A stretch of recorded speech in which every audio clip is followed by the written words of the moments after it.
Dollar के मुकाबले में रुपया मुसलसल गिर रहा है और आज तारीख की कम तरीन सतह पर आ गया है। इंटरबैंक में 169 और ओपन मार्केट में 170 की सतह तक डॉलर चला गया। पाकिस्तानी करेंसी मुसलसल अपनी कदर खो रही है। गैर यकीनी की सूरत हाल पैदा हो रही है और सवाल उठ रहा है कि क्या इस माह के आखिर में IMF प्रोग्राम की बहाली के लिए होने वाले मुज़ाकरात की वजह से रुपये की कदर को गिरने दिया जा रहा है। रुपये की कदर के गिरने से महंगाई मजीद बढ़ने का खदशा है, यह गैर यकीनी अलग है।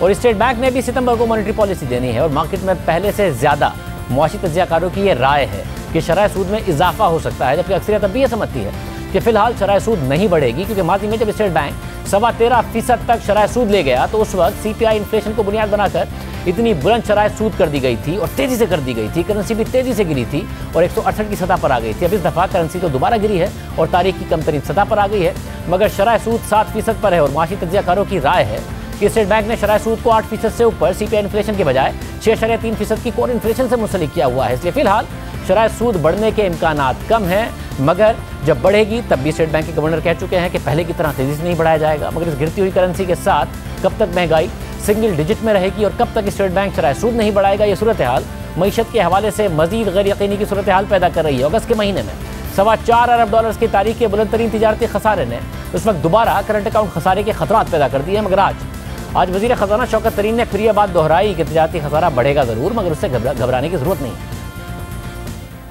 घबराहट हो गई है एक उसमें कि हमारा जो ट्रेड डेफिसिट थोड़ा सा बढ़ा है और वो इंपोर्ट्स बढ़ी हैं और लोगों ने मतलब घबरा गए हैं कि ये पता नहीं क्या हो रहा है और रुपये पे प्रेशर आना शुरू हो गया। तो हमारा ये ख्याल है कि ये ज़रूर ट्रेड डेफिसिट बढ़ेगा, लेकिन मैनेजेबल होगा इंशाल्लाह। और उसके बाद अगर फ़र्ज़ करें हमारा ख्याल है कि ये ओवर हीट होना शुरू हो गई हमारी इकॉनमी, तो हम फिर उसके बड़े आसान से ट्वीक हो सकती है। कोई ऐसी बड़ी बात नहीं।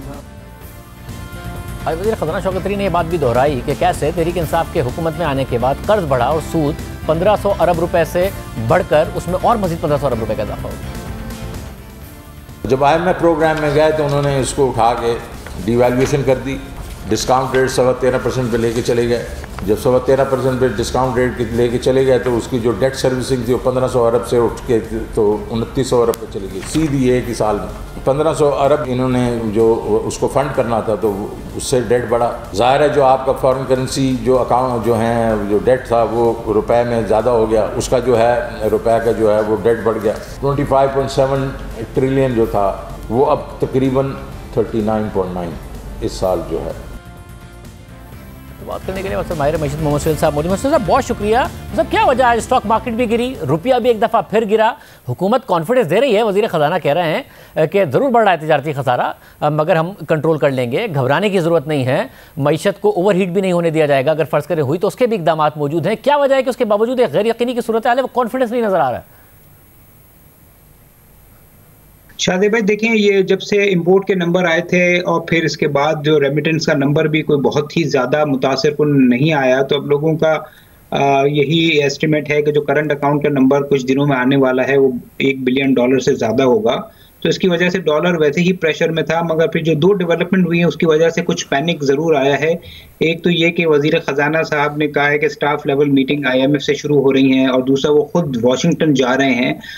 तो लोगों को बज़ाहिर नज़र आ रहा है और हमने पिछले 20-30 साल में देखा है कि शायद पाकिस्तान कोशिश कर रहा है कि दोबारा IMF के साथ राब्ता हो जाए। और हमने पहले भी देखा है कि IMF के साथ जब आप निगोशिएशन करते हैं तो काफ़ी दफ़ा प्री कंडीशन होती है कि इंटरेस्ट रेट बढ़ाया जाए, करेंसी गिराया जाए। तो लोगों को, इंपोर्टर एक्सपोर्टर को ये नज़र आ रहा है।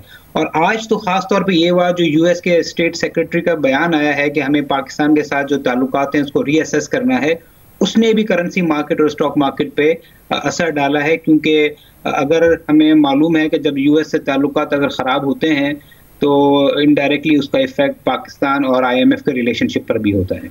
और साहब करेंसी तो गिर रही है, मगर क्या शरह सूद में कम से कम ये एक्सपेक्टेशन है कि ये नहीं बढ़ाई जाएगी और IMF को भी पाकिस्तान कन्विंस कर लेगा कि शरह सूद अभी इसी लेवल पर रहेगी? देखिए, मेरे ख्याल में दोनों चीज़ें होंगी। टाइटनेस तो होती है डिमांड को कंट्रोल करने के लिए, सारी चीज़ें होंगी, मगर शायद उसका इंटेंसिटी इतनी ज़्यादा ना हो जितनी 2 साल पहले थी। माइल्ड होगा। एक तो करेंसी को हमें ये भूलना नहीं चाहिए कि पिछली दफ़ा जो करेंसी गिरी थी उसको हमें कंपेयर नहीं करना चाहिए, क्योंकि अभी मार्केट बेस्ड करेंसी है, डिमांड सप्लाई पर है, क्योंकि सेंट्रल बैंक हमने देखा होगा कि $20 बिलियन रिजर्व को यूज़ नहीं कर रहा, तो शायद करेंसी में इतना ज़्यादा मुझे लगता है गिरावट ना आए।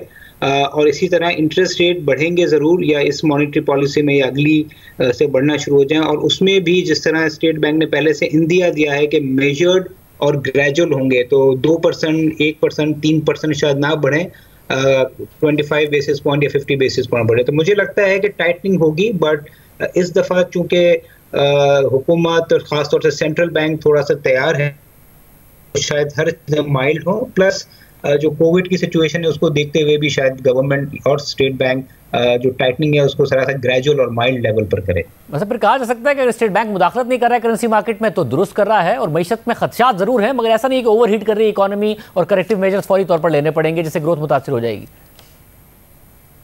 पहले जो होता था और अब जो होता है उसमें फ़र्क ये है कि करेंसी ऑटोमेटिकली एडजस्ट हो गई है। अगर ये करेंसी मार्केट ड्रिवन नहीं होती तो होता ही कि करेंसी एक जगह ही खड़ी रहती और हम इसी तरह चलते रहते और फिर अचानक से करेंसी गिर जाती।